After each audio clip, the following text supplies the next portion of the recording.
Hey everybody, welcome to the Always Out of Market NFL podcast. We're in our postseason pleasure time.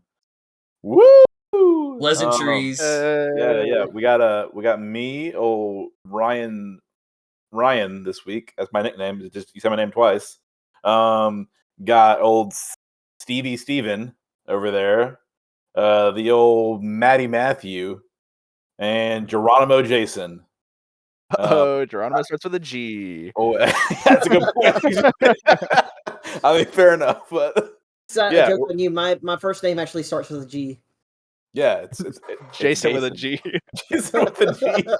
But yeah, we're gonna start off our postseason podcast. Obviously, we'll do a little bit more infrequently. We didn't have an episode last week because it's just there's not NFL every week to talk about as much. So we'll still have a decent amount of episodes for you this summer, and I guess it's technically still winter, but whatever.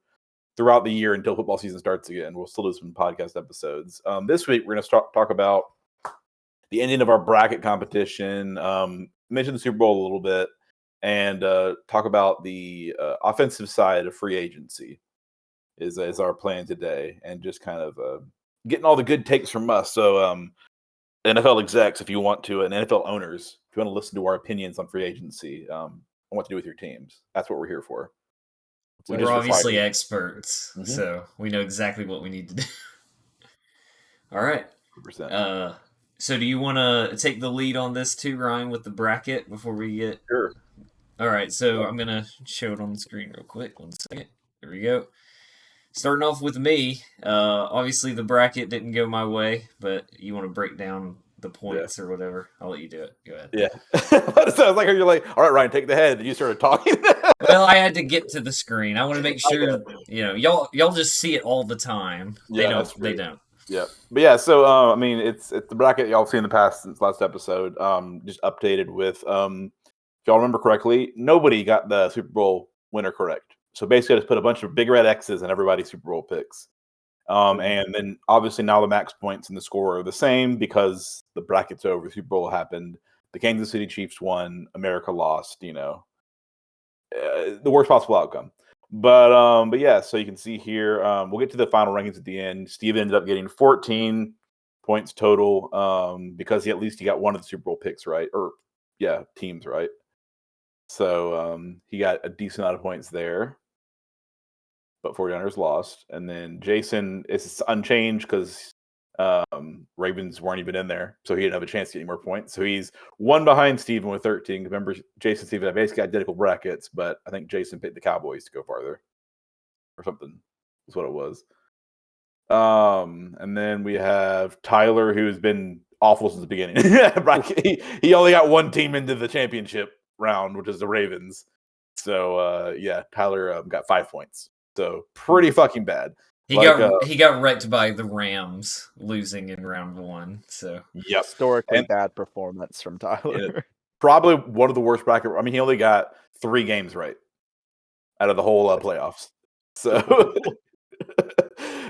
not great for Tyler. But yeah, we'll move on to the next one. Then we have me. Only 1 point behind Jason, 2 points behind Steven, but obviously, the Lions, I didn't get a single person in the Super Bowl correct because it was my nightmare scenario, and I didn't want to wish that on myself to have those 2 teams there, but it happened. You had arguably what I think would have been the best Super Bowl, though. Oh, Ravens absolutely. Lions would have been really awesome, I think. Mm-hmm. I think Super Bowl America won it, honestly, but both teams could not fucking win their championships and let the other ones go. All right, last one. And then, of course, Mr. Winning everything. Gavin got the bracket just because he didn't get any more points in the final round, but because he got enough. Basically, he got the NFC completely right, except for the Packers beating the Cowboys. So, we'll go to the next slide, Steven. Sorry, Matthew. Matthew. Sorry, Matthew. Matthew ended up getting with the exact amount of points as Steven. It was once again Steven starting 2 weeks ago. Matthew and Steven were going to have the same score no matter what. So. It's just were they going to beat Gavin or not? We're linked. Yeah. Oh yeah. Mind linked. Matthew got to have the comeback though, getting into in the end. If you go to the next slide, Steven. Only because the Packers one Yeah. against the Yeah, about to Cowboys. say, Matthew had the comeback with the second though, because the things are starting off. You were towards the bottom with like Tyler, and then you can't have I the was comeback. just like a point or two ahead of Tyler. Yeah, exactly. And Tyler ended up with 5 points. And you ended up with 14 or 12. It was 14. But yeah, final results here for the brackets.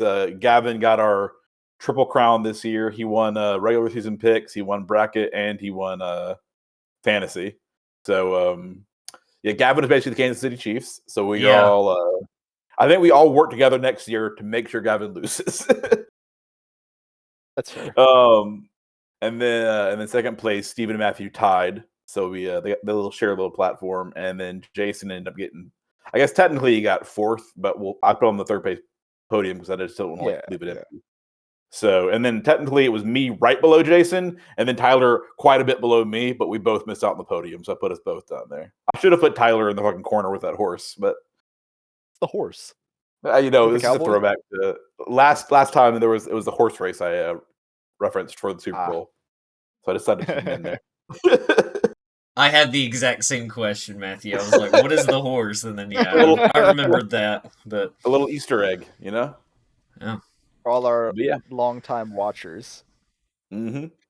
I kind of still want to stand by what I said last week, that or not last week, whenever we recorded before the Super Bowl, I guess a few weeks back. If Gavin wins absolutely everything, he should be kicked off the podcast. Yeah. So. And that's why he's not here today. Yeah. Yep. We kicked Gavin off. Yeah. If he wins everything next year, he'll get kicked off, or he'll be only allowed to do it on a limited basis. You know, excluded from picks and because also it's not actually from picking. Yep, we're not actually like talking about it as part of the podcast, but we everybody, all of us in the podcast except for Steven have the Madden League together, and Gavin, of course, is dominating that as well. So yeah, I'm so mad. I know this is a podcast. I'm so mad. I keep losing in the wild card round. That shit makes me. I want to play with the AFC Championship match. I can't. Jason heard my misery over Discord whenever I was losing. Yep, I saw you lost by like a field goal too. It was crazy. Yeah, it was rough. But yeah, no. Eventually, Gavin won't win everything, guys. It's bound to happen. Put your money on Matthew to win picks next season. Oh yeah, that's. I mean, hey, it's better than money on Tyler. I have like minus 5,000 odds to win the picks next season. Did you end up beating? You ended up still being below Tyler this year, right? Yeah. So that's 2 years in a row where you've been last. Yeah. Oh, and yeah, we should mention that technically, since we needed a tiebreaker between me and Ryan, since he picked the Chiefs and I picked the Niners in the Super Bowl, since the Chiefs won, he took third place from me. So it was a classic. That's also something I do, is choke the last minute. That's what usually happens. I choked in the fantasy playoffs, and then also I choked last year in picks. I should have won and didn't do that, and then I blew it on this too. So I got a podium finish in the picks this year. So yeah, I think in the end it was Gavin and then Jason and then me as the top three for regular season picks. Yeah, that's right. And I was very confident in picking the Chiefs to win as soon as I saw that Kadarius Toney was not playing.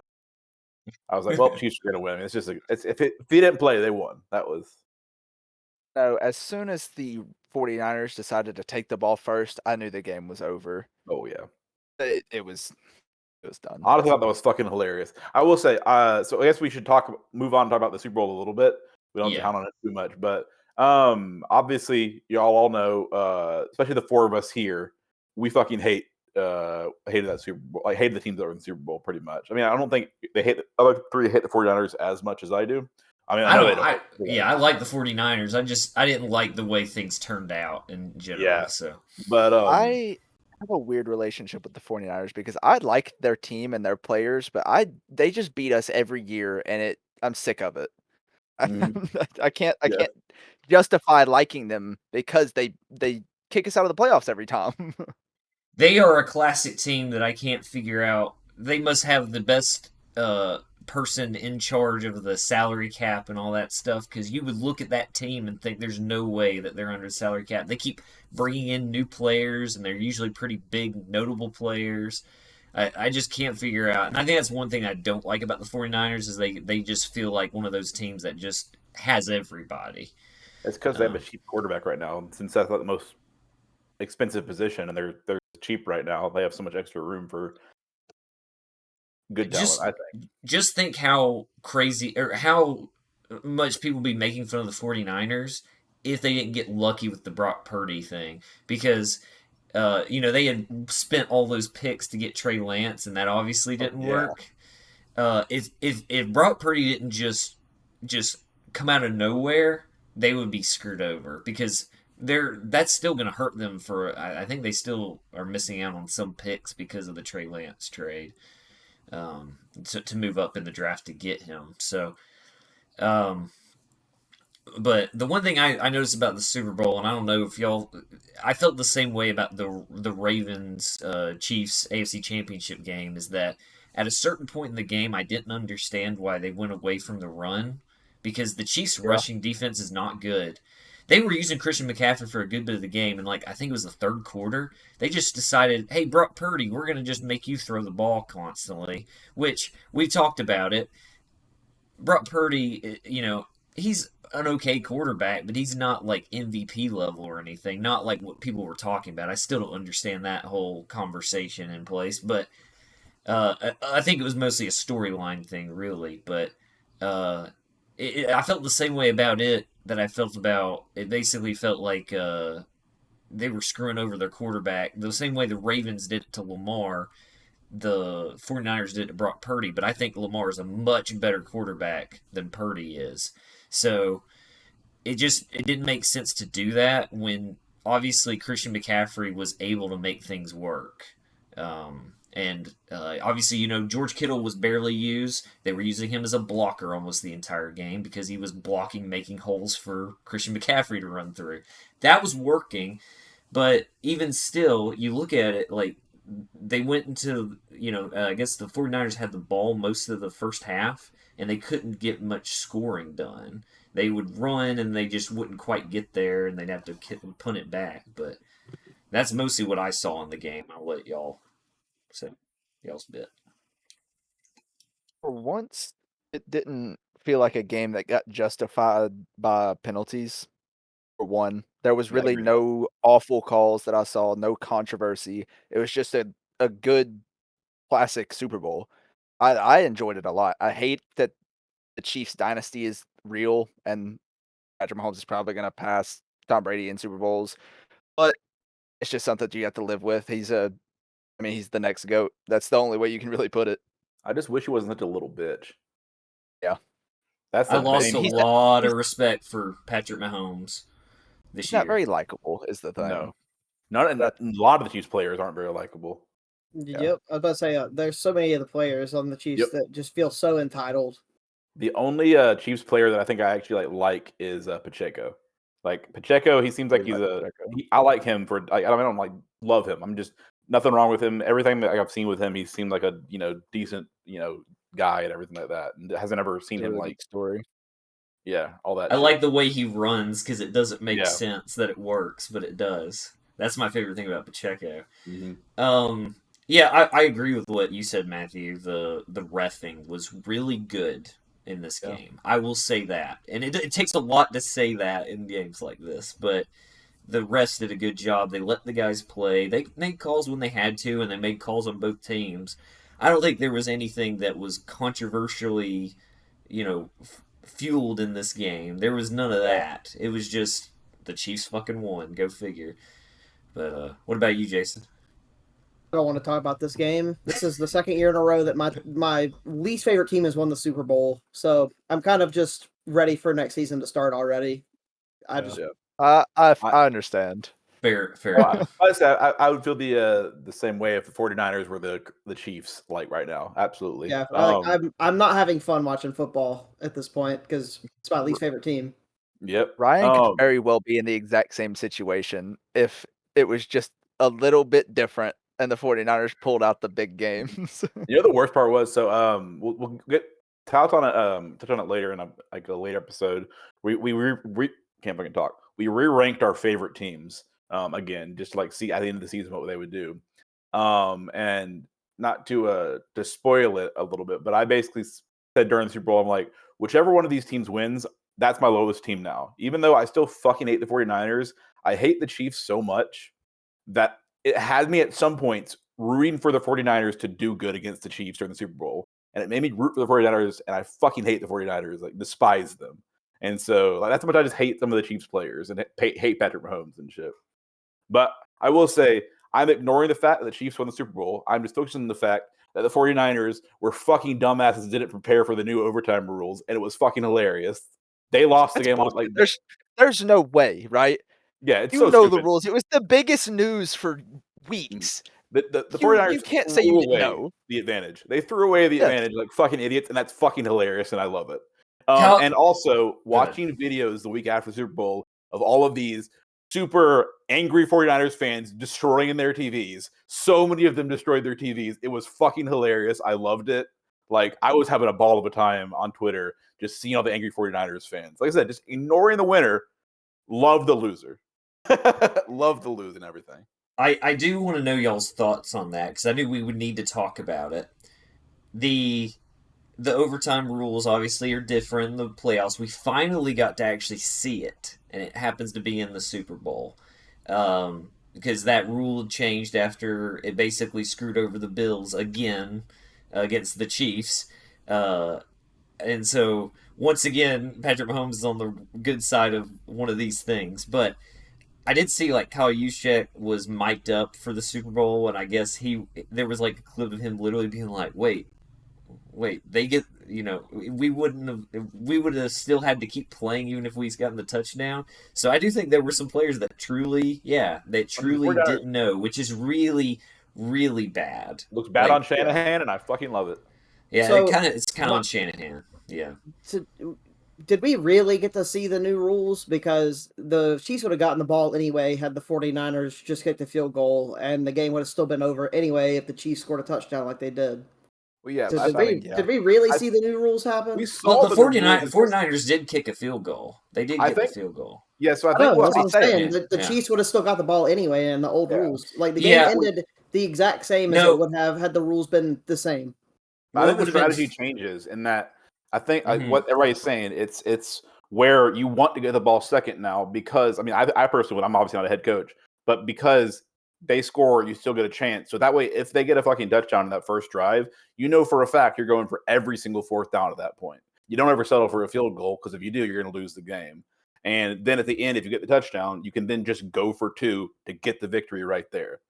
That's what I think it would go down to is you want it second, and then that way you have to go for 4th down, and then just go for 2, and then that way the overtime ends at the end of the second team's drive. See, and I'll admit I don't understand one thing, and I meant to look it up before we started and didn't think about it. But the thing that I thought was interesting is I think somebody asked Shanahan about the plan, and he said that they wanted, this is what he said, whether or not this is actually what he truly was thinking at the time. But in the press conference, he said that he wanted to get the ball third when their thought process was, if we score first and we get, we win the game there and then we stop the Chiefs from getting it, a touchdown back, then we're good. And then if they do, then they'll go into the second overtime. But wouldn't they? I thought they would have to do another coin toss or something again. No, it's so after if both teams score a touchdown or both teams score a field goal, it then just goes to first team to score wins. Right. So does it then go back to the team that it goes back to the original first? team? So in that aspect, if you decide to do that aspect, it makes sense to be the first team to go on the field. But the fact is, that's why you just be the second team. So you have to go through the 4th down and just go for 2 no matter what, because then that is game ending. You either get it and you win, or you don't get it and you lose. My reasoning still stands though, because even in the old overtime rules, the teams that wins the coin toss takes the ball 100% of the time. Because if you score a touchdown, you win. And the 49ers took the ball first, and then they would have gotten it had it been to that third possession. So my statement still stands. Did we really see the new rules happen? Well, not really. Go ahead, Matthew. I see what Jason's saying.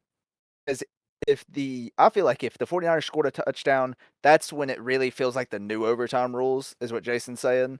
Mhm. But since they got a field goal, it's like Exactly. I mean, it's kind of the same. Yeah. I It think was it's also the the exact same. that's I 'cause do. also I think the 49ers just fucked up their strategy and Yes, just that's They did. yeah. they went for the strategy of the old overtime rules. So it's on Yeah. them for fucking it up. And, not It's just weird. It just letting doesn't the make Chiefs go sense. first. Yeah, no. It's 49ers just were not prepared for overtime rules. Yeah.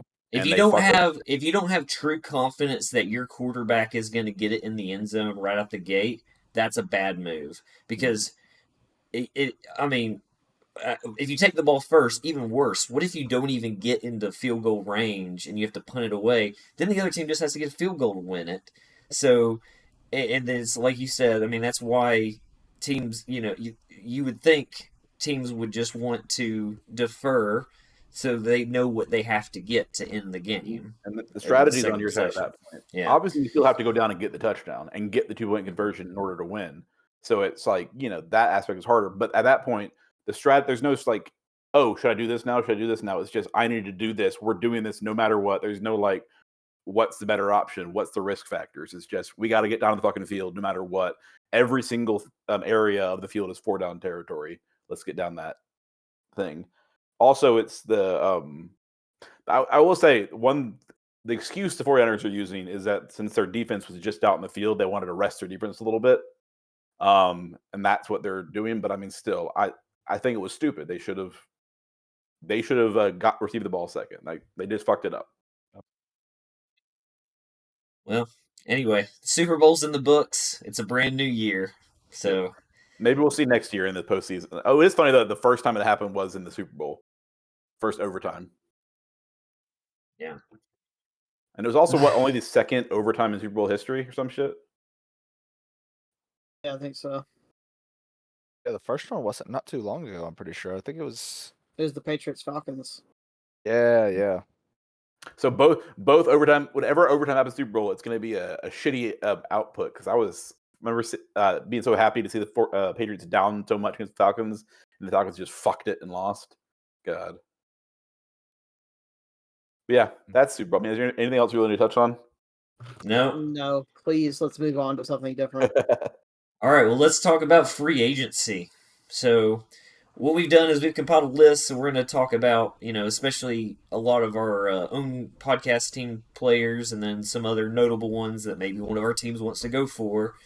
And I guess one thing we can talk about is, some teams have more cap space than others to work with. Like, for example, my team, the Titans, they've got the third most cap space available. Gavin, who's not here, I know the Dolphins are in the negatives right now, so they're going to have cap casualties along with several free agents going in on their defense side. But we're just doing offense today. Hopefully, he'll be back for defense side. Broncos are also negative. Yeah, Broncos are in the negative on salary cap. I guess I can technically show this screen. And we will be further in the salary in the negatives when we cut Russell Wilson. So that's even more fun. I think we'll become the team furthest down in cap space when we release him. A lot of dead cap. Yep. That's gonna be really bad. But then the Seahawks are y'all are 21st. Y'all are hanging on. Y'all are positive. We're in the positive. That's all that matters, Yeah.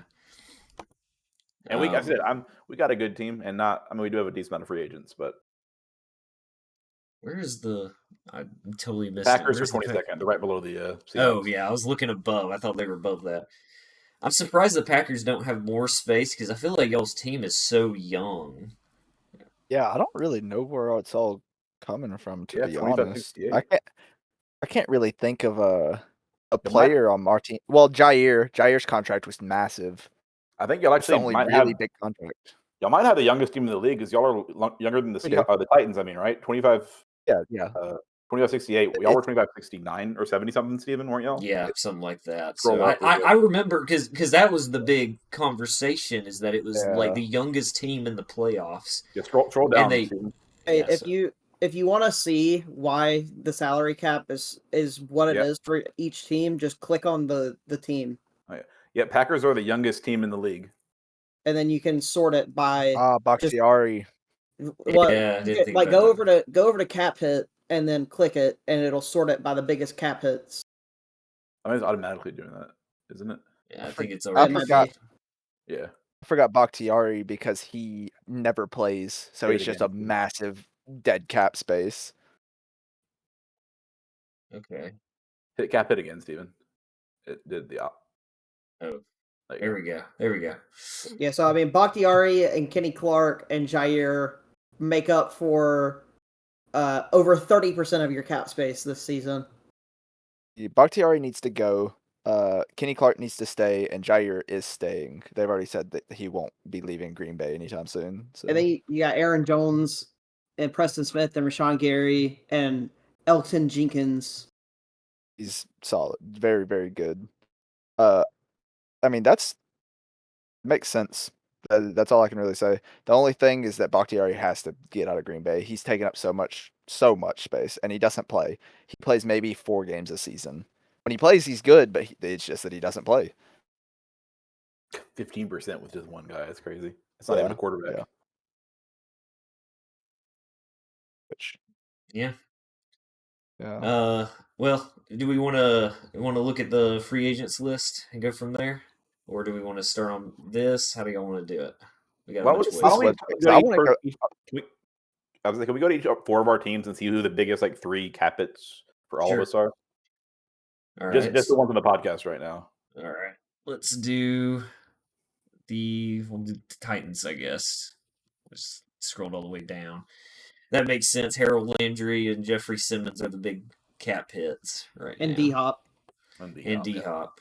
D-Hop's weird because they gave him they did one of those deals with void years. So technically there would be a way for him to walk, but it would obviously hurt us on dead cap and stuff like that. But I think they'll probably work it out with him.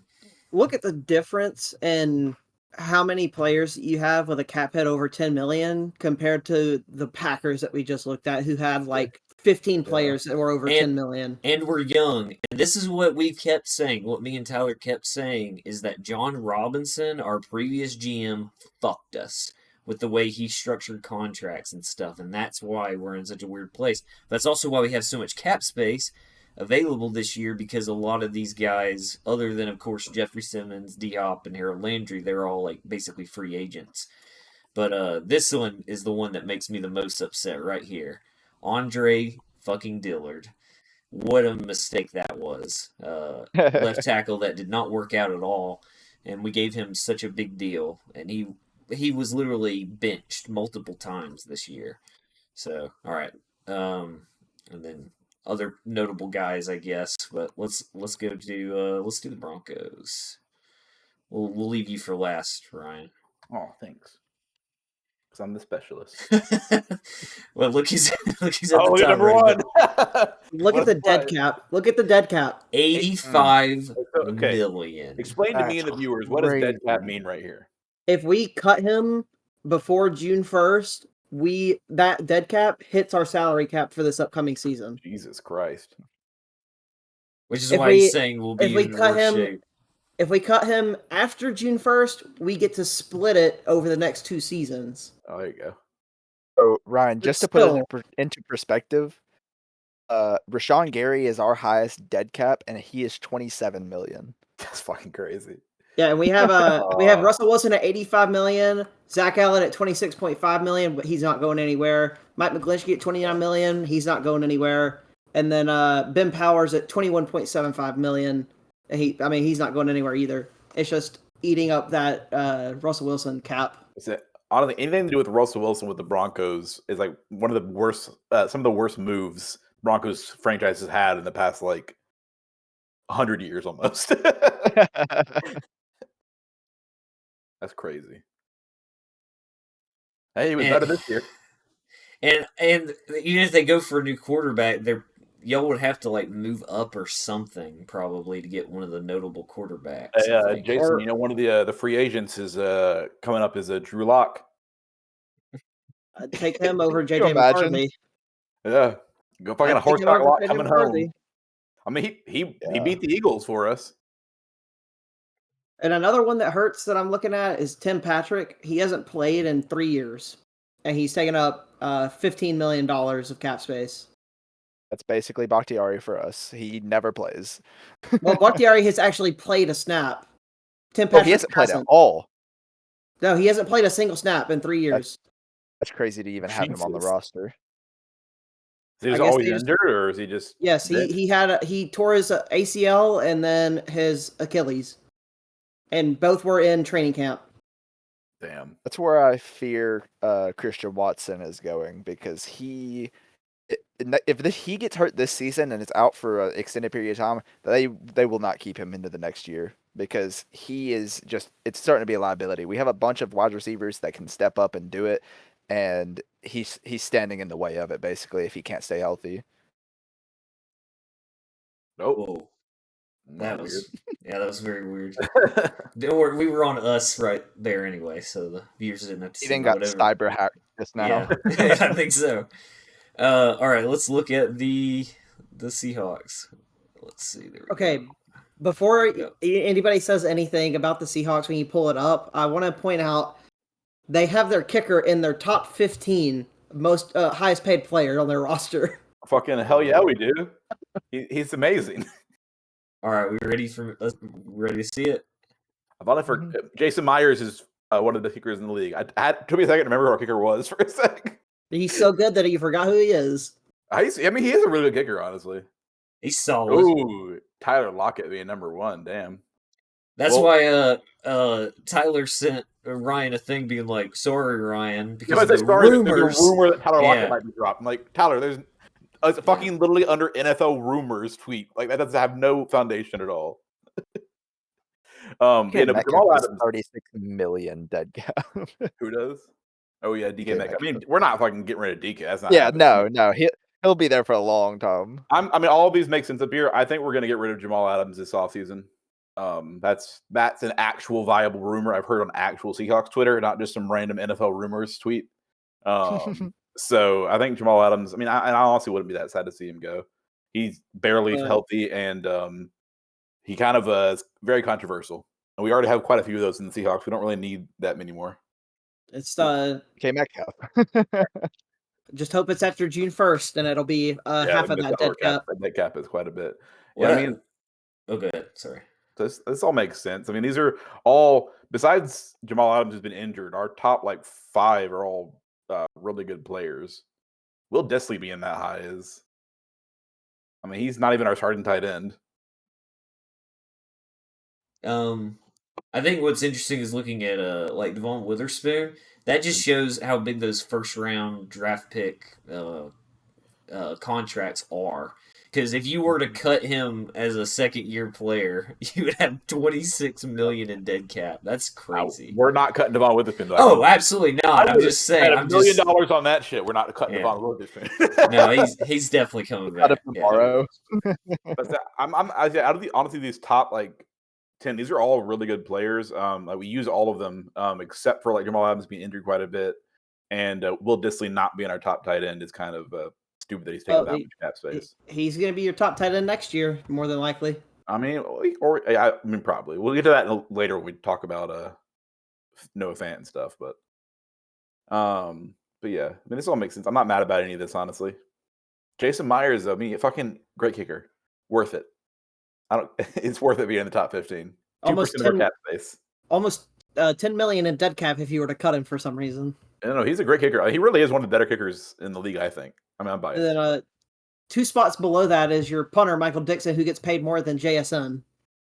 Yeah, Michael Dixon also great punter. Like our kicker boys are they're good. They're good fellas. Your kicker and your punter are getting paid more than your starting running back. They're getting paid more than Kenneth Walker. Oh yeah, they are. Well, I guess they are. I don't know. Crazy. Yeah. To be fair, probably the 3rd and 4th string offensive linemen are probably getting paid more than Brock Purdy on his own team for the 49ers. Our running back is also still on his rookie contract. Yeah. And so is JSN. We have a lot of people here that were really good players who are on the rookie contracts. So, and I know you like your boy Jake Bobo. He's making less than $1 million. that makes sense. He's our fourth receiver. So he would be a grand total of $6,676 for your dead cap if you cut him. Honestly, if we cut him, I'm gonna switch my team to whatever team he goes to. Take Bobo as the future. Oh, Jake Bobo to the Chiefs, please. Oh God, no. God. I fucking love Bobo. No, Sam, I don't. We're gonna obviously lose some players in the offseason, but I'm not mad at anything. I was just curious, since of course Puka Nacua was the big storyline out of this year. Look at his really not much for the Rams either. They got him on a cheap deal, obviously. He was like a 5th round. Yeah, or 6th. That fucking deal after his rookie deal is going to be fucking massive, though. Oh, probably, yeah, most definitely. If he can keep this up, certainly. Mm-hmm. All right. Well, that's all of our teams on that. We want to actually look at, break it down by free agents for the. We got to break it down. We're gonna just do offense today. We're gonna do it based on position. So let's start talking about the main quarterbacks that are going into free agency. We'll start with one of our podcast teams, Ryan Tannehill. I'll tell y'all right now, before y'all say anything, he's gone. I mean, there's no way we're keeping him. I wonder what we're going to do as far as a backup, because obviously Will Levis is going to be our starter. I don't know what they're going to do with Malik Willis, and what I think is probably going to happen is they'll probably keep Malik as like a third string, and then probably sign another veteran on a much better deal, just to back up Will Levis. That's Russell Wilson? Joe Flacco. Oh. Look, I wouldn't mind that. Joe Flacco. I don't know if the Russell Wilson thing. I think the whole thing with the Broncos doesn't fully make sense to me. But I also don't really want Russell Wilson just because I don't want to get into that sort of drama stuff anyway. As far as a player, I think it would be fine. It's just all that outside of football stuff. You guys have the cap space for him. Just trade with us. No, absolutely not. You can just give us a 7th round pick for him.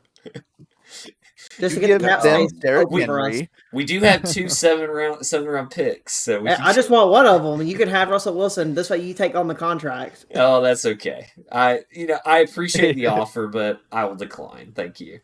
So Jason actually made this document, which I'm not going to show it for the stream for the podcast, but. Right now, you've got it saying that you think he's going to go to the Raiders or Vikings. Why do you think that? Well, the Raiders have Aiden O'Connell as their quarterback right now, and they obviously don't think very highly of Jimmy G because they started Aiden O'Connell over Jimmy G. So I think they're going to be either looking for somebody to mentor Aiden O'Connell or just somebody who could potentially win games for them for the next year or two, maybe. Because they also don't have a great pick in this draft to get a quarterback unless you trade up. And I just think they're going to be looking for a cheap veteran quarterback to throw in there to, either start ahead of O'Connell or be right behind him. And then the Vikings, I mean, Kirk Cousins is more than likely not going to be going back to the Vikings. And they do not have a good quarterback room behind Kirk Cousins. So they're going to be in the same boat because they got to pay their players. So they're going to be looking for a cheap quarterback who has experience. Ryan Tannehill is there. I, for one, would love for Ryan Tannehill to go to the Vikings. Yeah, I bet you would. I would love for him to go to the Raiders. Hey, so. Jair Alexander will be licking his lips. Hey. I really don't know what happened to Tannehill because Tannehill has been one of those guys that can just win you games. He's not the best, he's not the best quarterback. He obviously was kind of carried by having one of the best running backs in the league when he was at the Titans, of course, with Derrick Henry. But I still think he's solid. He does have issues with throwing picks, which we saw heavily this last year before he got benched he got hurt. And then when he was back from the injury, they still kept Will Levis as the starter because he showed some serious promise. And I think that's kind of similar to what happened with Jimmy G and Aiden O'Connell, though, didn't it? I thought Jimmy G got hurt. I know he wasn't playing well, but I thought Jimmy G got hurt. I don't remember. Get hurt and then. Oh no! I think he got hurt, and when he was healthy again, they went ahead and just moved on from him. Yeah, which that's what I'm saying. That's basically the same thing that happened with Will Levis and Ryan Tannehill. But I think what happened at the Raiders is, if I remember right, is Antonio Pierce became the head coach and just left Aiden O'Connell in and said, "We're not starting Jimmy G anymore."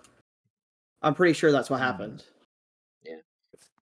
yeah. Ryan, do you have anything to say about this one, or otherwise I'm going to make another point to another player? No, not really. Okay. Well, then let's talk about the player that you mentioned as a place that Ryan Tannehill could go with the Vikings. What about Kirk Cousins? I don't know if I think he's not going to. I think he might get re-signed by the Vikings, and I think it's. Uh, I think it's more of a. So what? I feel like he's a foundation of the Vikings. Like I think it's more of a Justin Jefferson is in a contract situation too. I don't think it's this year technically, but he's about to be up for an extension and all that. They're not going to let Justin Jefferson walk, and he's notably talked that he wants to know who his quarterback is. And even though Kirk Cousins, we know how primetime Kirk and all that shit. Regardless, Kirk Cousins has been solid. Before he got hurt, he was actually in the MVP conversation this year. He is playing the best football of his life, yes. I would say, last year before he got hurt. And the thing is, like, everyone talks bad about Kirk Cousins or whatever. Even Vikings fans I've heard talk bad about Kirk Cousins. But the second he was gone, that was a different team. Completely different team. Didn't look good with Nick Mullins. I know we had that little tiny few-week run with Josh Dobbs. Astronaut. Yeah, the Pastronaut. That lasted like 3 or 4 weeks and then nothing. So they had Jaron Reed for like 3 games and he got injured. So I think overall, I know you're saying Falcons or Steelers. I personally think that they're going to keep him. They're going to find a way to work it out. I still don't think Kirk Cousins seems like the kind of guy that would take a team-friendly deal too. So I think they might be able to work something out.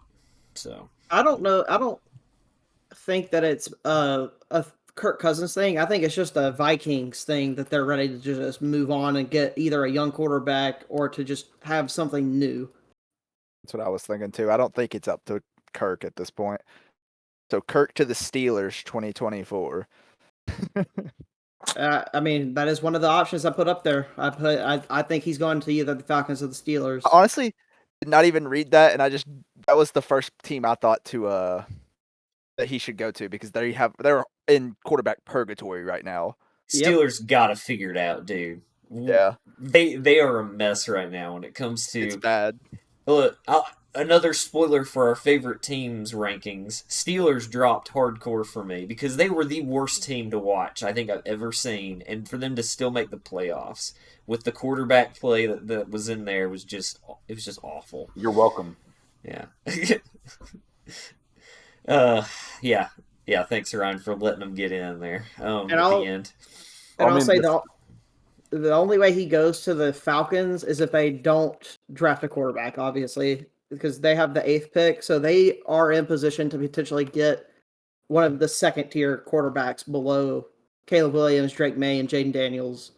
So they would have their options with J.J. McCarthy, Bo Nix, Michael Penix Jr., and those guys.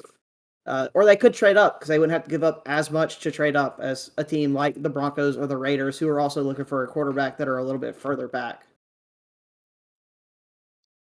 Okay. Anybody else on this one? Let's talk about Baker Mayfield. He's another notable quarterback in the market. He's got to re-sign with the Bucks. Think, they've already talked about signing him, so he wants to stay. He's a free agent. He wants to stay. The team wants him to stay. They're going to get a deal worked out.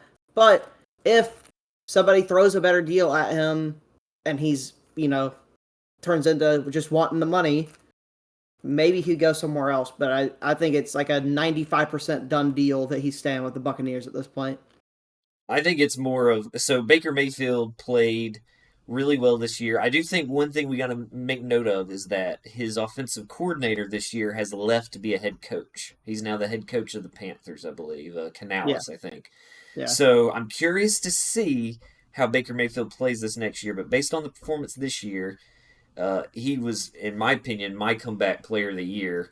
with the way that he has, basically saved his career, because it was starting to look like he was just like the new Carson Wentz of just getting passed around team to team, not sure where he's going to go.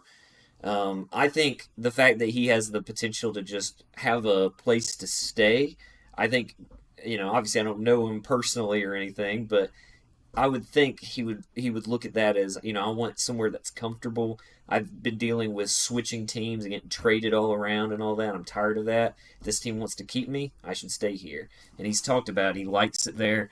And if they can work out a deal with Mike Evans too, you still have one of the best wide receivers, one of the most reliable wide receivers in the NFL. I think that's another big key there too, is Mike Evans. But um, I feel good about Baker Mayfield re-signing with the Buccaneers. Yeah, I really think that's where he's going to wind up staying at. And like you said, it's just I think he's ready for some consistency, and he has the opportunity to have a 2 to 3 year contract extension with the Bucks. So I would take it if I were him at this point. Anybody else? I think that's it. I think the Bucks need him. I don't think they really have a choice but to sign him. All right, let's talk about another one. Gardner Minshew. What do y'all think about Keep him. Gardner Minshew? I think he's going to start for a team next year. I was going to say, I think he's starting for a team next year, and it's not the Colts, obviously, because they've got Anthony Richardson. He was just injured this year about 5 times. Yeah, that's why I say keep him. I don't see a reason to let him go. If you can re-sign him for cheap, I don't think Anthony Richardson's going to be long-term because of how injury-prone he's been. Well, see, Who knows? But the thing is, they're not going to be able to sign him for cheap because there's going to be a team that will sign him for a medium-sized deal to be their starter, a la a team like the Giants or the Commanders, like I have up here, I think could be suitable teams for him to go play for because they have weapons that they can use. They're not the best weapons, obviously, but they don't have a quarterback on their offense that can do anything. So, I mean, I feel like those are good options. I mean, you could go as far as to say that he could potentially go play for a team like the Vikings too, and then he would have Justin Jefferson to throw to. I would not be a fan of that one. I think I talked about it before. I think the Colts were a good map for all other teams to realize. Because think about what the big problem was last year with the NFL season, is teams not having a solid backup quarterback when their main quarterback went down. We had a lot of quarterback injuries this year, and then we saw a lot of teams start multiple quarterbacks because they don't know who to play. The Colts didn't have that problem. The second Anthony Richardson was out, I mean, he went out multiple games and then was fully out for the season. Gardner Minshew came in and played very well. He isn't necessarily the guy that's going to just win you crazy games, but he's still a solid quarterback. And, the Colts definitely made a good pick here. But yeah, I think especially with how he played, that's the problem with that too, is that since he played so well, he probably wants his shot as a starter again. So I think he is going to go somewhere else. I don't know. I think the Colts will find a way to get another, hopefully solid quarterback that is maybe hoping for a chance to become a starter again. Finding a good, solid backup. So I think they let him walk and get another veteran backup. Ryan, anything? I already said he's gonna be a starter somewhere else. He's not gonna re-sign to the Colts because, like Jason said, they're gonna be another team that offers him a bigger contract, and he wants to probably start. I'm assuming he'd rather start than just sit on the bench. Yep. I would want to start instead of sitting on the bench if I had the opportunity to start at any team rather than sit on the bench at a better team. I feel like just because if you're playing football, you want to actually play. So I feel like backup quarterback is probably the best job in the world. I mean, yeah, you get paid a lot of money to not really do a whole lot, but I mean, some of these guys, and I feel like Gardner Minshew is one of them, actually likes to play and actually wants to actually get to play. Mm-hmm. I will say I did put the Commanders on there as a team to take him, but they do have the number 3 pick in the draft, so they're in prime position to get a quarterback to potentially be a day one starter. So that one is kind of up in the air. All right, let's talk about the last quarterback that we got on this list, Jake Browning. This one's an interesting one. I don't really know how to feel about Jake Browning, just because the Bengals were just really weird this year. They weren't really bad. It was just everyone else in their division was way better. I mean, I wouldn't say that. I wouldn't say way better. Let's back it down a little bit. That's the Ravens. I don't see Jake Browning starting the next season No. on a team. He's going to be a backup either on the Bengals still or somewhere else. And that I was going to say, I don't have him being a starter somewhere, but I think he'll be on another team as a backup. A team that needs somebody to be a backup. The Colts. Maybe he'll go to the Colts. He could go to the Colts. I think a good team for him would be the Cardinals. Honestly, they're gonna keep Kyler Murray, and they're gonna wind up drafting a wide receiver in this draft. Probably Marvin Harrison Jr., who is going to be potentially the next Larry Fitzgerald, is what the Cardinals have said, because they have been looking into him a lot because they're in prime position to get him.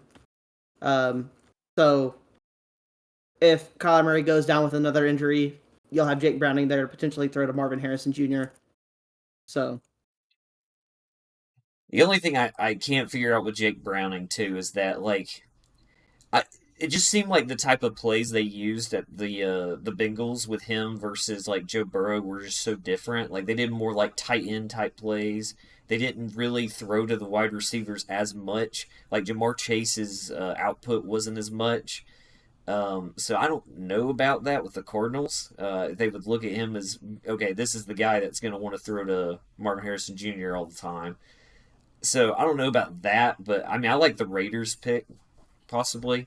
Again, it's just obviously we're about to have a big carousel of a lot of these teams, but I don't know. Jake Browning, it just I don't know. It didn't seem like watching the Bengals. It just with him, it was just a completely different team. Obviously, a quarterback's going to cause that, but just the type of schemes and everything too were completely different than what we're used to seeing with the Bengals with Joe Burrow. So yeah, I feel like it's a like.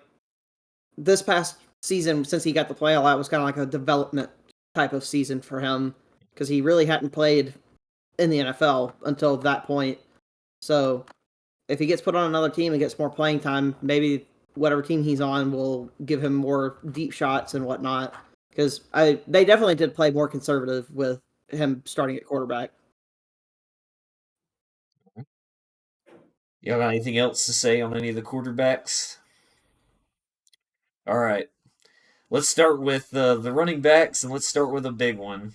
My own running back that I will miss heavily, probably, because I don't think they're re-signing him, and I don't think he wants to re-sign. Derrick Henry. Derrick Henry. Don't do that. I swear to God. Derrick Henry. Don't start this on the podcast, please. Derrick Henry gonna go.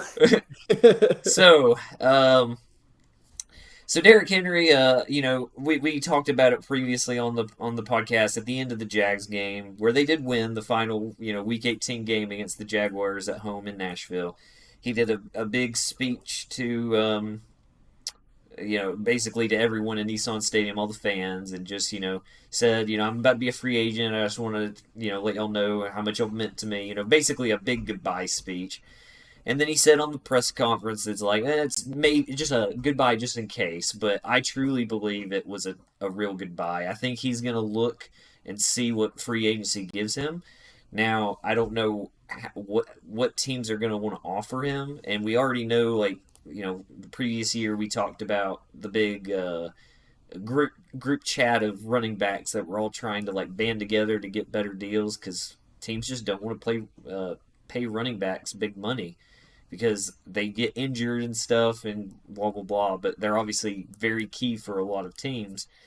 But I think he's walking. And Jason, you got Eagles, Ravens, and Chiefs as your top places for him to go.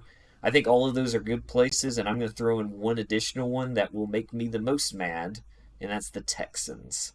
I think the Texans are going to be looking for a running back this year.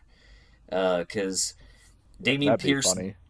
I would hate it, dude. Dameon Pierce didn't do well. He got replaced by Devin Singletary as the starter. And Singletary was okay, but I think when you got somebody like C.J. Stroud, you really want to give him, another big weapon and maybe they can try to go to the Super Bowl this next year. They're going to make that big push. Getting somebody like Derrick Henry, getting a big power back, and obviously there's a plenty of other ones on this market here. I think any of these guys could go to the Texans if they can make a deal work out. But I do think I would hope that he would maybe not want to do that because he knows how the Titans organization feels about the Texans organization. So that would cause a lot of behind the scenes drama. But I think, and same thing with the Eagles. We know the Titans or the Eagles just basically take all the good Titans players away, and with medium to high level success in that. It just depends on how it goes. But I think personally, I think the most likely is the Ravens, and I'll say I think any of these are potential options, but I think Ravens is the top one. He called Ravens weeks ago, so I hope that happens. Yeah, I also agree the Ravens is the top spot right now. They're about to have, we'll talk about it, J.K. Dobbins is about to be a free agent. I do believe heavily that, there were talks of trades, and Derrick Henry talked about it on Bussin' with the Boys, that the podcast with Taylor Lewan and Will Compton, that are previous Titans players. So they always get a bunch of Titans players on there. That the trade was apparently really close mid-season, and based on everything he said, just told me that was Ravens. And it would have been insane to see him on the Ravens for that final push this year. But, yeah, that's all I'll say about it. I'll let anybody else throw anything else in there. I mean, I think he's going to try to go to a team that has a chance of winning the Super Bowl because he wants to get a ring before he retires. I think if Derrick Henry wants to be in the Hall of Fame, he's got to get a ring. I feel like that's just, because Eddie George, who has even more rushing yards than him as a Titan, isn't in the Hall of Fame. So I think in order to... Randy Moss never got a ring. Huh? Randy Moss had the greatest receiver of all time. Yeah, he never got a ring. I'm saying there are plenty of players that don't get a ring that have it. It's just, I think... based on looking at previous history players, because Eddie George was the big franchise running back for the Titans organization before he was, still has the record. Derrick Henry got close, but didn't quite pass him. I think if Eddie George isn't in there, I don't think Derrick Henry makes it either. So I think if he goes to another team and gets a ring, that would really help him make a push to get there. So, all right. Let's talk about the another running back that was close to my heart and not so much anymore, Austin Ekeler for the Chargers. Remember, he was talking about requesting a trade last year. There was a lot of drama with that, and then he was horrible this year. When he played, it wasn't that great, and then he was hurt half the year too. So, what do y'all think about Ekeler? I think keep him. I think it might have just been an off year. He's a really good running back. I think there's an outside chance that they'll re-sign him, but I really don't know. They have a decent draft spot where they could get more weapons for Justin Herbert. I don't think a running back will go that early in this draft like Bijan Robinson did with the Falcons last year. But the thing is, there are plenty of options if they can't work out a deal with Austin Ekeler. There are so many options this season where they could get another stud. Like Saquon Barkley, Tony Pollard, Josh Jacobs. All those guys are available. So if they can't get something worked out, then he's going to go somewhere else. And I put the Panthers and Commanders up here, but there's half the league needs a running back. So his options are like unlimited basically for where he could potentially go. I like the... Go ahead. Go around, sorry. He's going to the Titans. No. He's not going to sit behind Tyjae Spears. I think Ekeler does want to be a starter. The thing I think is interesting, too, is thinking about the Jim Harbaugh part of the equation here. Because Ekeler, I mean, I talked about it. It was my biggest complaint with the way they used Ekeler this year. They seem to still use him more as a rusher as opposed to an actual receiving back. He's more of a receiving type back. That's why we talked so much about the Chargers just throw the ball constantly. Because even to Ekeler, they were usually throwing screens to him. So I don't know if with the type of scheme that Jim Harbaugh is going to want to run is going to be that, because you look at what he did at Michigan, which obviously NFL it's going to be different, but I wonder if he's going to want more of like a power back, like Blake Corum is going to be in the draft. He might be I was going available. to say the same thing. He might be there in the second round. I could totally see them taking him in round 2.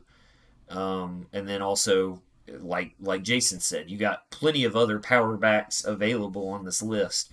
So that's why I think Ekeler ends up going somewhere else, just because of the scheme, I think. And then obviously, I think he was already ready to kind of move on. Just depends on how that relationship with Harbaugh is going, I guess. But I like the Panthers because, man, did Miles Sanders not work out at the Panthers? What happened there? I can't figure out why that went so horribly wrong. I mean, I guess maybe Miles Sanders was one of those running backs that's like you have to have a good offensive line for him to really work, which he did have the best offensive line in the league year before last with the Eagles. So, yeah, they might be in the market. I like that pick. Yeah, they've got to get more weapons for Bryce Young. He has nothing right now. So Nothing at all. like he did have a really bad year, and it probably wouldn't have been much better with a weapon or two. But if they want him to get better, they've got to give him something to work with. All right. Also, I'm just now realizing this is going to take forever to go through everybody. Well, we're not Yeah, going if to we go through through. every person, Yeah, I'm just covering the biggest ones. So which one because else look do at y'all want wide to cover? receivers. But so Yeah. okay, well, Yeah. we already talked about J.K. Dobbins, but we should bring up the fact that Gus Edwards is also going to be a free agent. So the Ravens are losing 2 of their running backs this season. So that's why I think one, Derrick Henry should be a top priority for them if they want to make a Super Bowl push. And I feel like they might re-sign one of those guys, but it would be on like a 1-year cheap deal because Gus Edwards is getting a little older, and J.K. Dobbins has been injury prone, so they're not going to want to pay either one of them a lot of money. I think sign Derrick Henry, re-sign Gus Edwards, try and get something out of J.K. Dobbins. Well, they can't get anything out of him. His contract's up. Yeah. Cut him then. Let him go. They don't even have to cut him. He's a free agent. They don't have to cut him either. I would take a running back who is old over a injury-prone running back.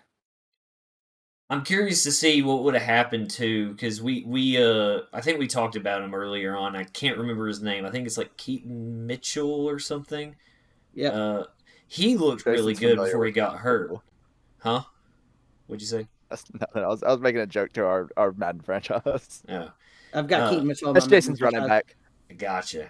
He's also the one that ran over the Seahawks. Yeah, so I think, if he hadn't gotten hurt, that we might be having a different conversation here too. Which, obviously, maybe he'll be, I'm sure with the offseason he's better, but it was a really bad injury. Maybe that'll still affect him. So I just don't know really what to expect with the Ravens. But let's talk about. I think we should also bring up DeAndre Swift too. That's another big one on this list. Do y'all think DeAndre Swift re-signs with the Eagles? I can see it because the Eagles are also losing. I think the Eagles are losing 3 running backs this year. Boston Scott's also one. We don't have him on our list, but I know he's gone, which is another big thing for Derrick Henry possibly going to the Eagles because they're losing all their guys. Yeah, they're losing him and somebody else, one of the other running backs. I don't remember who it is. I'll check real quick while we're talking about it.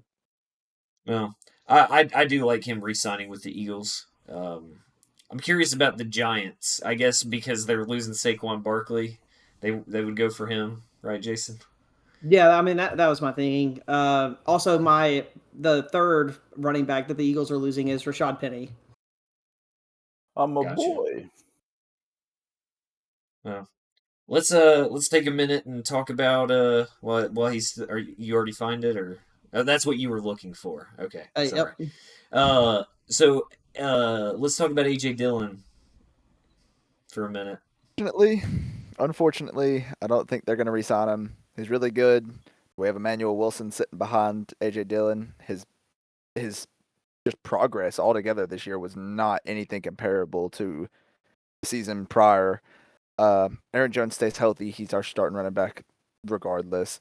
I think that they just let him go. I don't know where he's going to fit in. Maybe the Titans. I mean, who knows? But he's not a starting running back on most teams. He could be, but in reality, he's not. He could be. I don't have him. I don't have the Panthers up there, but I think he could go to the Panthers potentially. That would be a good pick. I love AJ Dillon. I hope he has a great career wherever he goes, but I just think that it's not at the Packers. Yeah. Yeah, I think the Aaron Jones injury really hurt him this year too because they were relying on him a lot more than he's used to. So I guess but I think it showed. I think it showed that he isn't meant to be a starting running back because whenever they put all the workload on him, he did not thrive. Yeah. I mean, and if he goes to the Titans, he will be the backup. That's what I keep saying. That it's like we saw a lot of promise out of Tyjae Spears because he's good at receiving. He can work special teams if they want to. I hope they don't play him on special teams if he ends up being our starting running back, of course. But then also, he's good at running the ball too. So, but I could see him as our backup, I guess, because we're also losing Julius Chestnut who was our third string running back in the free agency too. So, but y'all want to talk about any of these other? Good. Oh, go ahead. Sorry. I was just gonna say Dillon's good to get you about yards. You need a 3rd and 2, 3rd and 3. He's gonna get it 90% of the time. So that's pretty much his main use in an offense. All right. Well, I'm gonna pull up the wide receiver list, look at them, and decide which ones we want to talk about because we're not going to talk about all of these. I think we should talk about at least the top 6. Yeah, I mean, I think all the ones you got here at the top are good. So let's start with Odell Beckham Jr. is going to be a free agent. Do we see him resigning? I think so too. Resigned on a 1-year, $7.5 million deal, something like that, probably. I like him being I didn't think it would work out as well as it did. I don't know how many touchdowns he got. He did get a few at least, but giving Lamar Jackson that weapon, giving Lamar Jackson the weapons he had this year really benefited him and made him just look MVP level because of course he can run the ball himself. He had decent running backs that for some reason they went away from in the AFC Championship. But regardless, he was, he had a lot of good weapons, and I don't see Lamar Jackson wanting to lose OBJ to free agency. I think he's going to want to keep him. OBJ now is he's a role player. He's this clutch guy. You need him in a 3rd down situation. He's there. You can find him, and he's going to make the catch. He doesn't drop passes. He's just a super solid wide receiver that pretty much any team would be happy to have on their roster. It's crazy that Odell Beckham was as good as he was when he played for the Giants, and he has played for 4 teams in his career somehow. The fact that he didn't play for 1 or maybe 2 teams and that was it is kind of crazy. What it was in his early years was that he was just such a diva. It was the Antonio Brown effect of every team he went to, he caused problems, and they kept releasing him, and he eventually grew up to. You don't ever see outbreaks about him anymore. So, also something else that hurt him were injuries. That too. That was a big 2nd, 3rd season.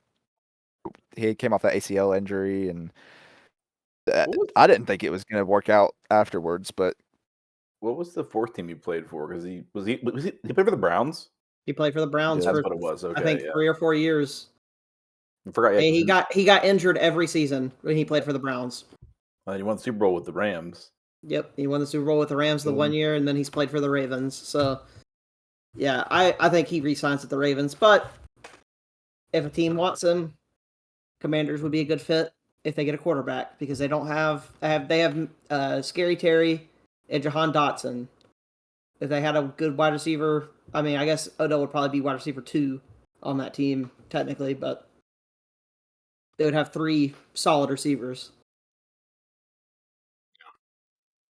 All right. If y'all don't have anything else, we can move on to the next one, which I'm actually going to group up 2 guys, both 49ers wide receivers, into one here. It's down the list for the other one, but let's talk about Chris Conley and Juwan Jennings for the 49ers, both free agents this year. Honestly, I haven't heard of them before. Juwan Jennings should have won Super Bowl MVP. He should have. He should have. I voted for him multiple times. Yeah.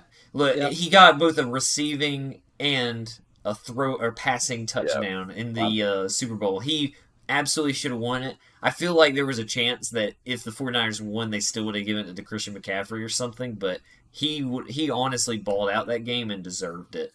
I think Juwan Jennings definitely is a re-sign. I think Chris Conley as well, because Chris Conley, especially in the second half of the year, really started to show that he is that guy. He's obviously not the big name like some of the other guys are on the team, but that's what I was gonna say is these guys can be re-signed for cheap, so they can keep them. So go ahead. So Chris Conley, what is he like? 4th, 3rd receiver? Here, I'll look it up. I got ESPN already pulled up, so give me 1 second and I can tell you. I mean, he's going to be 3 or 4 because Ayuk and Debo are they're the 1 and 2, obviously. Yeah. I've honestly never heard of Chris Conley until just now. I think he's 4 because I think Juwan Jennings is 3.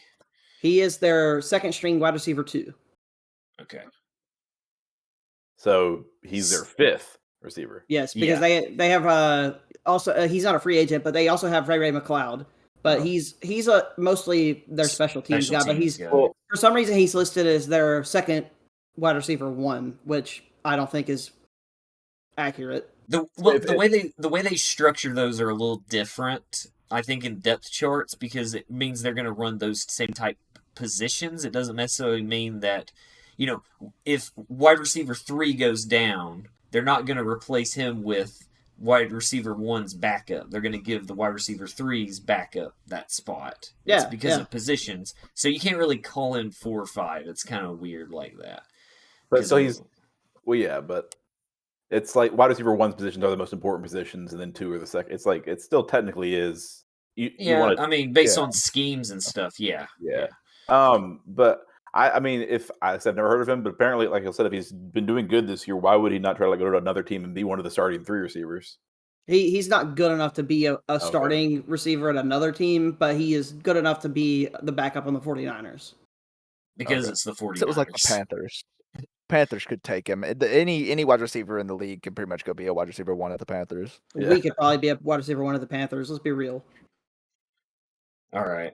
Well, I definitely wanted to bring up Juwan Jennings because that was the notable one on the list, because I was watching that game and I was like, dude, this dude is playing out of his mind right now.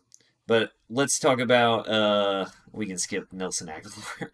Let's talk about Chris Moore for the Titans. I know y'all probably don't even know who that is, so I'll just be real quick. Yep. So basically, y'all know, I think I brought it up before that we lost Robert Woods this last year. We ended up letting him go because it just didn't work out. He ended up going to the Texans, and he still was just kind of at the Texans, but he was there, and he was still another solid target for C.J. Stroud to throw to. But basically, we switched places. Like, they took Robert Woods, we took Chris Moore from them, and he was actually, I think Jason looked it up when we were looking at it. He was our, big play guy. We never used him unless we were throwing 20 to 30 yards down the field, typically. I think his yards average catch was like 20-something, 20-plus something, because that's what he was for us. And he was actually solid. And I think the problem is not knowing what Callahan really, truly wants, the new head coach for the Titans. I don't know, but I think he would be a solid re-sign option just because you could get him on a cheaper deal. and let them try to go for one of the big wide receivers, other wide receivers on the market too. So I think we re-sign him. But that's really all I wanted to say about him. So let's talk about the next one. Oh, go ahead. Wait, there's one that Jason has DJ Chark for the Panthers on here, and it has might have to keep him. I saw a statistic the other day that was the top 10 worst pass catchers in the league getting separation, and DJ Chark was the worst. Really? So I don't know how they decide. Like, there's probably a most yards per separation that they go off of for that, but regardless, he was the worst in the league among wide receivers and tight ends. Yeah, I mean, I think the problem Going isn't back to the Panthers wide receiver one. I think the problem with the Panthers isn't so much the money. Like they're okay on salary cap. I just looked to make sure they're okay on salary cap and everything. It's just more of as a free agent. That doesn't seem like a very compelling place to go right now. No, and I think that's what's going to hold them. Basically, two teams match on money. I feel like you go with whatever the other team is. So that's why I was saying. I think that was one of my notes. Might have to keep him just because I don't know if they're going to be able to get any major people unless they draft well or something. And they don't have the first round. They don't have their first round pick this year, so they're going to get a second round receiver at best, unless they somehow trade up to the first round somehow. This is a pretty hefty wide receiver class, so there's going to be somebody there. But yeah, they won't be able to get one of the big, notable wide receivers in this draft class. But then I'll also quickly mention Nick Westbrook-Akine. He's gone. That's the other guy on the Titans list. He's gone. No way. That's a Vrabel dude. Vrabel's gone, so he's going to be gone. That's all I'll say. It sucks for Jason. That's his favorite player. Oh, it is. I'm curious what y'all think. Huh? Yeah, Calvin Ridley's on this list. Re-sign him with the Jags, but I feel like that's a no-brainer that they have to re-sign him. Also, we skipped over Mike Evans. We talked about him a little bit earlier, but he's also up there. I think he re-signs with the Bucs, like we were talking about. Yeah. And then, or signs with a team with lots of cap space because he's going to be expensive. Oh yeah, he'll be very expensive. I think you keep. I think if you're the Buccaneers, you keep Baker Mayfield and Mike Evans together, and then figure everything else out after that. Personally, but the other notable one is Tyler Boyd on this list. He's another big name because T. Higgins did get the franchise tag, so people were saying it's either going to be T. Higgins or Tyler Boyd that gets it. T. Higgins got it, so Tyler Boyd probably will go somewhere else, I think. And I think Titans is a potential option because, again, we have the Bengals offensive coordinator from last year. He's probably going to try to recruit some of his guys he knows. So that was why we had him on this list too. Y'all see anyone else y'all want to talk about on this that y'all see right now? Do I need to everybody? I'll throw out Marquise Brown. That's not bad. I'll throw out Curtis Samuel. And I'll throw out KJ Osborne. Yeah, KJ Osborne, as a Packers fan, he's a very good wide receiver because I have to watch him 2 times a year. He's really good. He's a solid, probably wide receiver 3 on most teams, but I would argue he'd probably be a wide receiver 2 on a lot of teams. It's just the problem of you got Jefferson and then I guess the Vikings also have Addison too, so he was definitely wide receiver 3. But I could see that. I could see wide receiver 2. Yeah, KJ Osborne, I don't really know what to think about for him. I think he'll definitely get some offers. Obviously, just I don't think the Vikings keep him though. I think he probably goes somewhere else. He can come be a Bronco for $500,000 a year. I mean, I don't think he'd be okay with that. But Ryan, you see anybody you want to talk about on this? Nah. All right. So my team is fine with free agents, so we're not picking up anybody, so I don't really care with receivers. So That's fair. Mhm. Y'all's wide receiver room is very stacked right now. Yeah. I see another name I want to throw out: Rashid Shaheed. I was just Awesome. about to point him out too. That is a fun name. I like that name. Dude is awesome. I would love He's Rashid so Shaheed. good. Yes. And he plays Yeah, for Steven's favorite team, the Saints. Yeah, Yep. I love the Saints. Big fan, obviously. And Gabe Davis also is another Yes. big one. Do the Bills keep Gabe Davis? That's No, the thing.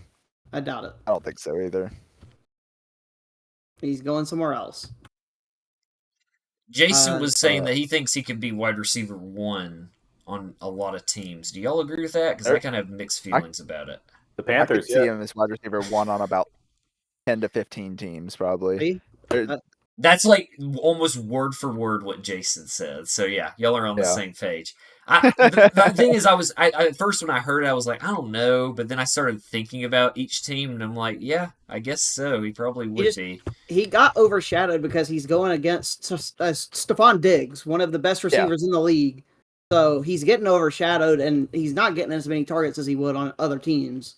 So I guess my problem was just watching Bills games and just thinking to myself, like, he was just so wildly inconsistent in the games on how much he was used. He'd either get 2 touchdowns and like 200 yards, or he'd get like 1 reception for 20 yards. It was just so weird. But again, that's not really his fault. That's a scheming thing, and where Josh Allen wants to go with the ball, which he's going to try to go to Stephon Diggs if he can. So, it was one of those things that I didn't agree with it initially, but I couldn't disprove it. So I was like, all right, you win, Jason. But hey, Bill, go ahead. I was say we have to throw out Bo Melton because he plays for the Packers. I think I've heard you say that you really want to re-sign him. I would love to re-sign Bo Melton, and they're talking about drafting his younger brother who plays defense in this upcoming draft. So, but Bo Melton, he showed up midway through the season. Don't know where he came from. He ran like a 4.3 at the combine in his 40, and he was just a stud for the last like 4 to 5 weeks of the season. I mean, he was just always open. He made every single catch. He was never dropping passes, and he's super. Actually, I was gonna say he's young. I don't know how old he is at all. But he's so good. I hope we re-sign him. I'm actually gonna look that up. What is he on y'all's depth? Yeah, I'm curious. What is he on y'all's depth chart? Deep. He is. Unless they've moved him around. Yeah. He is. But he is. He's only 24. He's wide receiver. He's second string wide receiver 2. Okay. Because I was about to say, because he's not the name that immediately jumped out at me, because I'm thinking about Wicks, I'm thinking about Christian Watson, which I know has been kind of, Watson's had mixed, and then you got Dobbs Packers too. Yeah. Aiden Reed.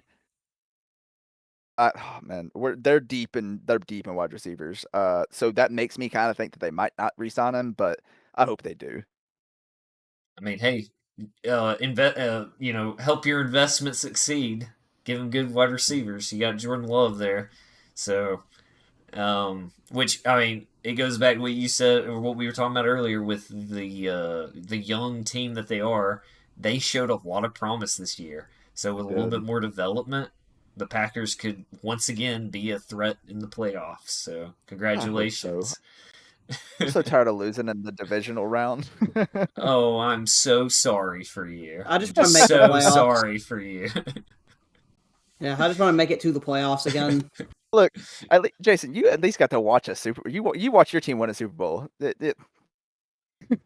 Okay, but it was still like 10 years ago almost, and we haven't made the playoffs since. You're still the most recent podcast team that's won a Super Bowl, though. It doesn't matter. It doesn't matter. That no, does. it doesn't. You see the most recent success, Jason. It matters every matter. bit. Nope. We went and signed one of the greatest quarterbacks of all time, who broke every record and then won a Super Bowl. You have no complaining. No, I can't complain. Have you seen us play the last 8 years?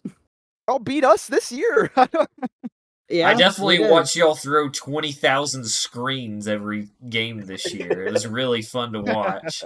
Yeah, against the Vikings. Oh my god, that was the worst game I think I've ever watched. We were all together watching that game, and it was just, I was like, another screen, what a surprise. It was funny because I called each play as it happened, whether it was a run up the middle or a screen, and it bothered Steven so bad that I just knew exactly what play we were doing. Because it wasn't just, I mean, it was just more the fact that it was just such simple, play calling. It was like, come on, we can do better than that. All right, well, let's move on down through this list. Y'all ready to go into tight ends? Yeah. So this will be a short one. Yeah, there's not a lot of tight ends, but we should definitely start with our podcast teams ones. Let's start with the Seahawks one since there's 2 on there. Yeah, so I was actually wrong. Looked earlier and how Will Dissly was like up there for our tight end. He's tight end 3 for us, behind these 2 guys. So yeah, I mean we have our first and second string tight ends both going. We're definitely not keeping both of them. I don't think. Being both... Noah Fant and Colby Parkinson. Yeah, I forgot they can't see this shit. Yeah. Noah Fant and Colby Parkinson are both free agents. They're both great tight ends, but we have so many receiving weapons. I don't know. I'm hoping we'll keep at least one of them. I don't know who it'll be. Noah Fant's been great for us since the Broncos trade, and Colby Parkinson also is a really solid tight end. And at the end, we still do have Will Dissly, who's a solid tight end behind the 2 of them. It's just I kind of would like to keep one of those 2 up there. If you had to pick one though, which one would you pick? I mean, I picked Noah Fant obviously because he's the better of the 2, but I don't know if they're gonna need. We don't need a superstar tight end because we have such a good receiving core. I was gonna say I think you'll need more blocking tight ends, like specific blocking based tight ends, because you got Kenneth Walker, you got Zach Charbonnet as your running back duo. And you give them some space. Obviously, another tight end that's blocking is going to give them more space, especially if they're a good blocker. And then, obviously, you don't want to necessarily throw to them because you can just run a lot of wide receiver type schemes. So, I think y'all need to look into more of those type of tight ends. Probably. And I could not tell you out of the tight ends we have who's the best at blocking. So. Yeah, I mean, I couldn't either. Noah Fant, I feel like he's more of a receiving tight end from what I've seen, but maybe I'm wrong. I got nothing. I don't pay attention to the blockers in the game, so. But yeah, I mean, I'm hoping we keep at least one of them. I don't think we need to keep both though. Let's talk about the other podcast team tight end over here. We got Adam Troutman for the Broncos going into free agency. What do you think, Jason? He's going somewhere else. Yeah, I think so too. I think y'all are going to try to get somebody else. Well, we have Greg Dulcich, who really didn't get to play last season because he got injured. Came back for one game and got injured again and was out the rest of the season. So if he can stay healthy, that's going to be our tight end next year. But I wouldn't be opposed that if somehow Brock Bowers fell to 12, that we picked him in the draft, and then we have Brock Bowers as our tight end. Y'all could get Noah Fant back. We could. I doubt we will, but we could. Just because our cap situation is really bad. So I'm really not sure. I don't know if we're going to sign a single free agent this year, to be honest.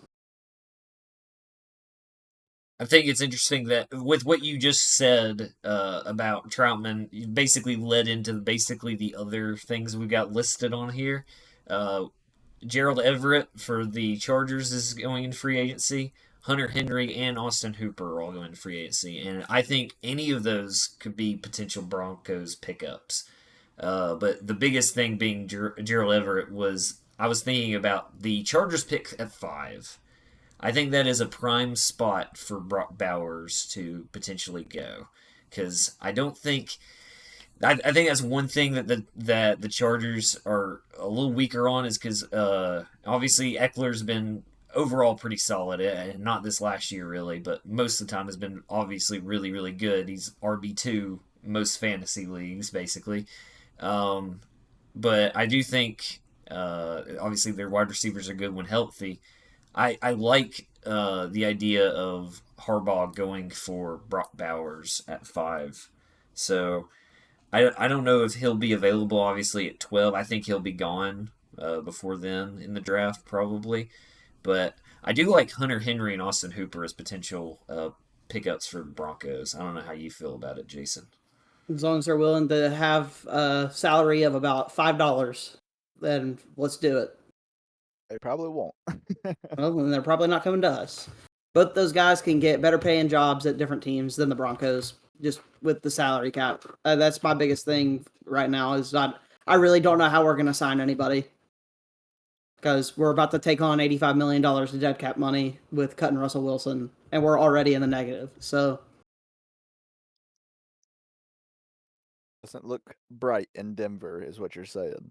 not for the next 3 or 4 years. Not really. No, it's not great.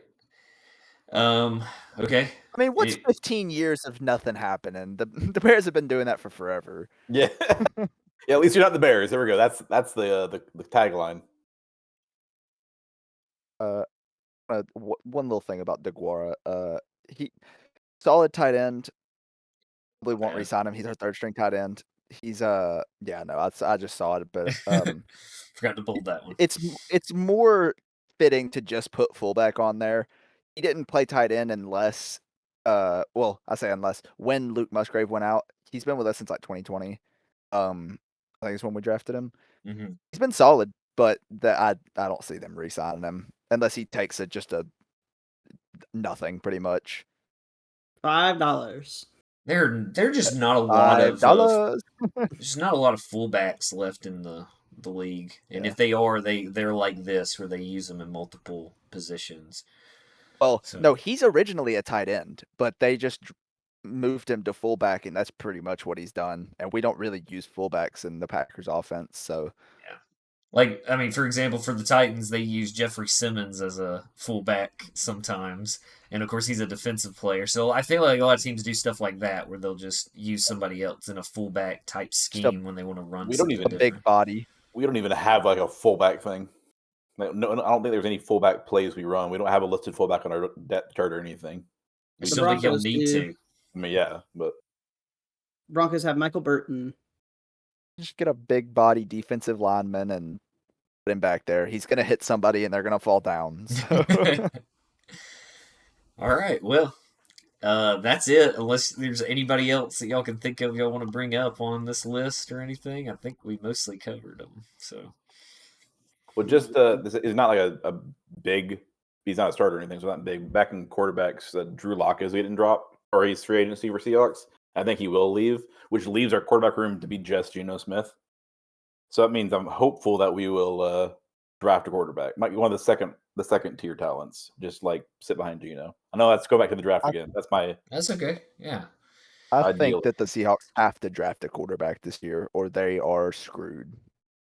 Yep. The quarterback class next season is terrible. Yeah. I haven't even thought about next year's draft class, but yeah, you're absolutely right. Pretty much anyone that's good is going in this year. Yeah. Yep. So yeah, I think we're gonna get. This is a great year. We'll just get one of the second-tier quarterbacks, and hopefully he'll just sit behind Geno probably and do really good for us in a couple of years. Honestly, y'all might have to go. Y'all might have to go to a third-tier quarterback where y'all are picking. We're what, 16? Yeah, you got the top three with Williams, May, and Daniels, and then you got the next three, which is Penix, Nix, and McCarthy, and then everybody else. I don't think McCarthy, Nix, and Penix will all be picked before pick 16. I don't either. I think at least one of those guys will still be available. Because I don't think. I mean, we're not going for a quarterback, and I don't think the Chargers are either, and stuff like that. So the way that we watched Will Levis drop last season in the draft, I think that's the kind of thing that's gonna happen to JJ McCarthy. Mm-hmm. I mean, everybody talks about Penix. Like on Seahawks Twitter, they all have talked about Penix all year long about wanting, potentially him. I haven't seen as much of it recently, but I wouldn't be surprised if Penix, if he's still available at 16, becomes is our first pick. Y'all have a good right tackle. We have that was our injury prone position this year because we had to put in signing Jason Peters and putting him there, 40-year-old.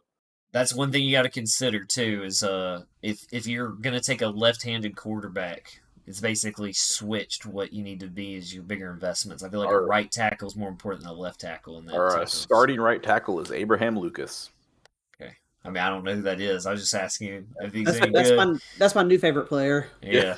I mean, his backup is Stone Forsyth, which is a pretty cool name. So, But yeah, I think that's it. So we still got to cover the defensive players. We'll probably do that next time.